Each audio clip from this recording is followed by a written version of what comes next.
हाँ जी, कक्षा 12th। देखिए, आपके लिए ये जो वीडियो आई है ये आपके लिए मैप के क्वेश्चंस के लिए आई है। अगर अभी तक आपने पूरे साल अपनी 12वीं पढ़ ली है, खत्म कर ली है अपने हिसाब से, और अभी भी आपको मैप वाले क्वेश्चंस नहीं आते, तो बेटे ये वीडियो सिर्फ और सिर्फ आपके लिए, और एंड तक इसे स्किप मत करिएगा। अब एक चीज समझिएगा, इसकी वेटेज क्या है। पहली बात तो आपसे 4 नंबर यहाँ से पक्के होते हैं, 4 नंबर की चीजें आपसे पूछी जाएंगी। और ये 4 नंबर ऐसे नहीं है कि आपको आसानी से दे दिए जाएंगे, आपसे सवाल पूछे जाएंगे, आपको उसको टेबल बना के सॉल्व करके लिखना होगा। ठीक है, तो हम इस वीडियो को स्टार्ट करते हैं जिसमें कि टॉप 30 मैप क्वेश्चंस की हम बात करने वाले हैं। सबसे पहली चीज, सबसे पहला क्वेश्चन हमारे पास आता है कि मिजो नेशनल फ्रंट या लाल डेंगा, इनसे संबंधित राज्य कौन सा है? वो है मिजोरम। ठीक है, अब एक चीज समझिए, आपके पास क्वेश्चन किस तरीके से आएगा और सॉल्व किस तरीके से करना है। पहली बात और लास्ट बात कि आपको पॉलिटिकल साइंस के पेपर में कभी भी मैप फाड़ के लगाना नहीं होता। ठीक है, अगर आपने मैप फाड़ के लगाया है और अगर आपके बोर्ड के चेकर को गलती से भी दिख गया कि हाँ जी मैप लगा पड़ा है, वो पहले आपका अनुमान लगा लेगा कि किस तरीके का बच्चा है। ठीक है, तो इसलिए याद रखिएगा, मैप नहीं आपको फाड़ के लगाना है। पोल साइंस के पेपर में आपको एक टेबल बना के इसे सॉल्व करना पड़ता है। ठीक है, इसके 3 कॉलम्स बनते हैं आपके लिए। जैसे सबसे पहली चीज आपको सीरियल नंबर, कि जैसे 4 क्वेश्चन पूछे जा रहे हैं, पहला। और दूसरा उसके बाद आता है रिलेटेड लेटर। ठीक है, जब आप मैप का क्वेश्चन देखोगे तो मैप में ना कुछ आपको वर्ड्स लिखे होते हैं, A B C D, इस तरीके से अल्फाबेट्स लिखे हुए होते हैं। तो वही, अब जैसे मान के चलिए पहला सवाल आपसे पूछा है और मिजोरम वाले एरिया के ऊपर डी लिखा हुआ है, तो आप पहले का आंसर दोगे, डी क्या, डी लिख दिया, और इसका आंसर क्या था? मिजोरम। तो इस तरीके से आपको सॉल्व करना हुआ होता है। ठीक है, ये चीज याद रखिएगा। और एडिशनल में एक एडवाइस याद रखिए, देखिए अगर आप चाहते हो थोड़ा सा भला हो जाए, तो आप अपना प्री बोर्ड और एक CBSE ने सैंपल पेपर भेज रखा है, इन 2 चीज़ों को कर जाओ, आपके 50% मार्क्स कहीं नहीं गए, आधा पेपर वहीं से आएगा। ठीक है, उसके बाद आगे बात करें कि आसू यानी कि ऑल असम स्टूडेंट यूनियन, इससे रिलेटेड जो स्टेट है वो कौन सी रहती है? वो रहती है असम। अब देखो कई बार क्या होता है ना, ऐसे क्वेश्चंस को करने के लिए आपको कंटिन्यूअसली रिवाइज करना पड़ता है, लगातार रिवाइज करना पड़ता है। और ये बात खास तौर पे ऑफलाइन वालों तुम्हारे लिए है। ठीक है, रिवाइज करिए इसको सबसे ज्यादा। देखिए थर्ड क्वेश्चन आता है नागा नेशनल काउंसिल, और इसी का एक नेता था अंगमी जापू फिजो। ये दोनों लोग एक ही स्टेट से एसोसिएटेड है और उनका नाम है नागालैंड। उसके बाद फोर्थ क्वेश्चन आता है कि नेशनल कॉन्फ्रेंस जो पार्टी थी, ये किस स्टेट से संबंधित है या एसोसिएटेड है? जवाब रहता है जम्मू कश्मीर।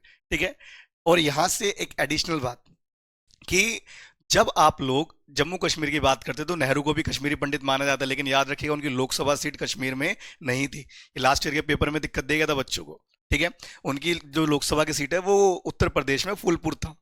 उसके बाद पांचवा क्वेश्चन रहता है कि अकाली दल या फिर ऑपरेशन ब्लू स्टार, इन दोनों से संबंधित स्टेट कौन सी है? तो वो रहता है आपका पंजाब। ठीक है, उसके बाद नेक्स्ट क्वेश्चन की अगर हम बात करें तो अगला क्वेश्चन रहता है द्रविड़ मुन्नेत्र कशगम। ठीक है, या फिर द्रविड़ आंदोलन। याद रखिएगा, DMK बोल दे या द्रविड़ मूवमेंट बोल दे, दोनों का संबंध किससे है? तमिलनाडु से। उसके बाद कम्युनिस्ट साम्यवादी दल या फिर वामपंथी सरकार, इससे संबंधित राज्य कौन सा? जवाब है केरल। याद रखिएगा, जब एक तरफ कांग्रेस पूरे देश को जीत रही थी, लेकिन उस समय कांग्रेस केरल नहीं जीत पाई थी, लेकिन आज जब पूरा देश हार रही है, हर जगह हार रही है, केरल में जीत के बैठी हुई है। ठीक है, उसके बाद नेहरू की लोकसभा सीट से संबंधित राज्य वो है यूपी, और यूपी में भी कहा? फूलपुर। उसके बाद भीमराव अंबेडकर से संबंधित राज्य वो रहता है महाराष्ट्र। नेक्स्ट, तो स्वतंत्र भारत के जो पहले गवर्नर थे, ठीक है, पहले और आखिरी मान लीजिए। ठीक है, और ये RBI वाले गवर्नर नहीं, ऑफिशियल गवर्नर, जिस तरीके से अंग्रेजों ने अपने वायसराय बना रखे थे उस लेवल के। तो ये C राजगोपालाचार्य थे। C का मतलब चक्रवर्ती है। ठीक है, अपनी बुद्धि थोड़ी सी ठीक रखिएगा। तो C का मतलब है चक्रवर्ती राजगोपालाचारी, और ये भारत के पहले गवर्नर थे और ये तमिलनाडु से एसोसिएटेड है। दूसरा, मौलाना अबुल कलाम आजाद, ये कौन से स्टेट से संबंधित है? तो इसका जवाब रहता है पश्चिम बंगाल। ठीक है, वेस्ट बंगाल। उसके बाद सबसे मोस्ट इंपॉर्टेंट क्वेश्चन, CBSE का मोस्ट फेवरेट कह लीजिए, ये आपसे जरूर पूछा जाएगा, राजकुमारी अमृत कौर से संबंधित राज्य। देखो जो लॉजिक लगाने वाले बच्चे हैं, सरनेम से लगा लीजिएगा, कौर, कौर का संबंध कहां से है? पंजाब। ठीक है, बाकी जिसको लॉजिक लगाना नहीं आता रट के चला जाइएगा, उसमें भी आपका भला हो जाएगा, नंबर उसमें भी आपको मिलेंगे। उसके बाद पोट्टी श्री रामुलू से संबंधित राज्य। अब देखो इस व्यक्ति को याद रखना, इस व्यक्ति का योगदान क्या है। इस व्यक्ति की वजह से आंध्र प्रदेश बना है। ठीक है, और आंध्र प्रदेश भाषा के आधार पर बनने वाला पहला राज्य था, और ये आंध्र प्रदेश से संबंधित है। उसके बाद EMS नमदूरी पद, ये संबंधित, ये किस राज्य से संबंधित है? तो इनका जवाब रहता है केरल। ठीक है, ये सेकंड मोस्ट फेवरेट क्वेश्चन है बोर्ड का। याद रखिएगा, आपसे लगातार ये सारी चीजें बोर्ड कंटिन्यूसली पैटर्न में पूछता है कि इस तरह के सवाल, बस याद रखिएगा। ईएमएस नमदूरी पद, इससे रिलेटेड स्टेट कौन सी है, वो है हमारी केरल। उसके बाद 15th क्वेश्चन रहता है हमारा कि भारत का वह राज्य जहां सबसे पहले सार्वभौमिक मत अधिकार को यूज किया गया था, ठीक है, जहां पर वोटिंग राइट इस्तेमाल हुआ, तो वो रहता है मणिपुर। उसके बाद के कामराज, इनसे संबंधित राज्य, देखो के कामराज जरूरी क्यों है, क्योंकि इन्होंने ही मिड डे मील को नेशनल स्कीम बनाने में एफर्ट डाले थे और धीरे धीरे करके आज वो बन भी गई है, ठीक है। तो इनका संबंध किससे है, तमिलनाडु से। उसके बाद पीसी महालनोबिस, इनसे संबंधित राज्य कौन सा है आपका, पश्चिम बंगाल। उसके बाद के एस निजलिंगप्पा, इनसे संबंधित राज्य वो है कर्नाटक। देखो निजलिंगप्पा अगर आपको याद हो तो ये वही व्यक्ति है जिसने इंदिरा गांधी को निकालने का डिसीजन दिया था। ये कांग्रेस के पार्टी प्रेसिडेंट थे, ठीक है, और इन्होंने ही इंदिरा गांधी को पार्टी से निकालने का डिसीजन दिया था। इसके बाद एन संजीव रेड्डी, ठीक है, इनसे संबंधित राज्य, तो इनसे संबंधित राज्य आपका आंध्र प्रदेश। देखिए इंदिरा गांधी के टाइम पर जब ये प्रेसिडेंट के इलेक्शन लड़े थे अगेंस्ट वीवी गिरी, ठीक है, इन्होंने 1969 में प्रेसिडेंशियल इलेक्शन लड़े थे after the death of doctor Zakir Hussain. तो ये वीवी गिरी से उस टाइम तो हार गए, लेकिन जब 1977 में जनता पार्टी की सरकार बनी, मतलब कह लीजिए इन्हीं के सहयोगी सरकार बनी, तो ये वापस प्रेसिडेंट रहे, यानी कि एन संजीव रेड्डी भारत के राष्ट्रपति भी रहे हैं। इसलिए याद रखिएगा इनसे संबंधित राज्य कौन सा है आपका, आंध्र प्रदेश। उसके बाद अगला जो क्वेश्चन आता है हमारा वो रहता है कि अतुल्य घोष, ठीक है, अतुल्य घोष जो 1967 में कांग्रेस के एक इंपॉर्टेंट लीडर थे और अपना एरिया हार गए थे, ये कौन से स्टेट से हैं, ये रहते हैं आपके पश्चिम बंगाल से। उसके बाद 21st क्वेश्चन आपका रहता है राम मनोहर लोहिया। देखो राम मनोहर लोहिया को हम क्यों जानते हैं, इन्होंने गैर कांग्रेसवाद का नारा दिया था, नॉन कांग्रेसिज्म का नारा दिया था। इनका मानना क्या था कि कांग्रेस अब डेमोक्रेटिक नहीं बची है, इसलिए हमें कांग्रेस को छोड़ देना चाहिए। कुल मिलाकर निष्कर्ष ये था जिस मर्जी को वोट दे दो लेकिन कांग्रेस को वोट मत देना। और इम्पैक्ट पड़ा था, और इम्पैक्ट क्यों, क्योंकि उसी साल नारा देने के कुछ महीने बाद इनकी मृत्यु हो गई।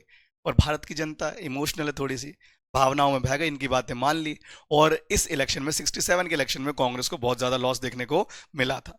9 राज्यों में तो सरकार ही नहीं बन पाई थी, इतना बुरा हाल था। और राम मनोहर लोहिया कौन से स्टेट से रिलेटेड है, उत्तर प्रदेश। उसके बाद आया राम गया राम, ये एक स्लोगन फेमस हुआ था, याद रखना ये स्लोगन 1967 के चुनावों में हुआ था फेमस, क्योंकि एक ही दिन में मल्टीपल टाइम पार्टी बदली गई थी, और ये स्लोगन फेमस हुआ हरियाणा से। उसके बाद संपूर्ण क्रांति, जयप्रकाश नारायण, इनसे जो संबंधित राज्य है वो कौन सा, बिहार। उसके बाद मोरारजी देसाई से संबंधित राज्य, देखो मोरारजी देसाई आगे चलकर देश के पीएम भी बने और इंदिरा गांधी के साथ बहुत ज्यादा लंबे समय तक कॉन्फ्लिक्ट में भी रहे, इसलिए इंपॉर्टेंट बन जाते हैं। और याद रखिएगा इनसे संबंधित जो राज्य है वो आपका कौन सा रहता है, गुजरात। उसके बाद नेक्स्ट क्वेश्चन की अगर हम बात करें तो हमारे पास आता है भारत का 22वां राज्य, 22nd स्टेट ऑफ इंडिया, जो कि है सिक्किम। देखिए सिक्किम जो भारत का 22वां राज्य बना, ये बना था 16 मई 1975 को। और ये नाम याद रखिएगा, यहां पर एक वंश का शासन था जिसे हम कहते हैं चोग्याल वंश, ठीक है, चोग्याल वंश का यहाँ पे शासन था। उसके बाद 1961 तक पुर्तगालियों के अधीन रहने वाला राज्य, 61 में जाकर कौन सा स्टेट इंडिपेंडेंट हुआ था आपका, वो है गोवा। उसके बाद मंडल आयोग के अध्यक्ष से संबंधित राज्य, देखिए मंडल आयोग, पहली बात याद दिला दूं कि अगर आपसे मंडल आयोग कहता है या फिर कहता है दूसरा पिछड़ा वर्ग, ठीक है, ध्यान से सुनिएगा, मंडल आयोग या फिर दूसरा पिछड़ा वर्ग, इन दोनों का ही हेड कौन माना जाएगा, बीपी मंडल। देखो पहला पिछड़ा वर्ग क्या था, वो एससी एसटी के लिए, दूसरा वाला जो आया वो ओबीसी के लिए आया। इनका जो हेड था वो कौन था, बिंदेश्वरी प्रसाद मंडल, यानी बीपी मंडल। और ये कहां से रिलेटेड है, बिहार से, बिहार के फॉर्मर सीएम भी रह चुके हैं, ठीक है। उसके बाद नेक्स्ट क्वेश्चन रहता है आपका कि पूर्व पीएम एच डी देवगौड़ा से संबंधित राज्य कौन सा है, तो ये रहते हैं कर्नाटक। देखिए वक्त मिले तो ना एच डी देवगौड़ा के बारे में पढ़िएगा, सारे पीएम से बिल्कुल हटकर, ठीक है, एकदम अलग ही बातचीत इनकी, ठीक है। इनके आप एक्सपेरिमेंट में सुनोगे ना इनकी स्कीम्स वगैरह कि इन्होंने खर्चा किस किस तरह से करा, अपने इंडिविजुअल एसेट्स तक खर्च करें, ठीक है, तो सुनिएगा, थोड़ा पढ़िएगा इनके बारे में। उसके बाद पूर्व पीएम पीवी नरसिम्हा राव जो 1991 में पीएम बने थे, इनसे संबंधित जो है आपका राज्य कौन सा है, वो है आपका आंध्र प्रदेश। और उसके बाद आंध्र प्रदेश किस राज्य से अलग कर बनाया गया, तो जवाब रहता है उस समय मद्रास था, वर्तमान में इसको हम तमिलनाडु के नाम से जानते हैं। देखिए यहां पर 2 लोगों के नाम है वो याद रखिएगा, एक आपको रफी अहमद किदवई, ठीक है, एक इनसे संबंधित राज्य आपको याद रखना है। दूसरा हमारे पास आते हैं कर्पूरी ठाकुर, ठीक है, इन दो लोगों को आपको एडिशनली याद रखना है। चलिए एक आपको मैं हिंट कर दे रहा हूँ, कर्पूरी ठाकुर का जो लेना देना है ये आता है बिहार से, ठीक है। बाकी रफ़ी अहमद किदवई का आप लोग कमेंट्स में गेस करिएगा। Thank you.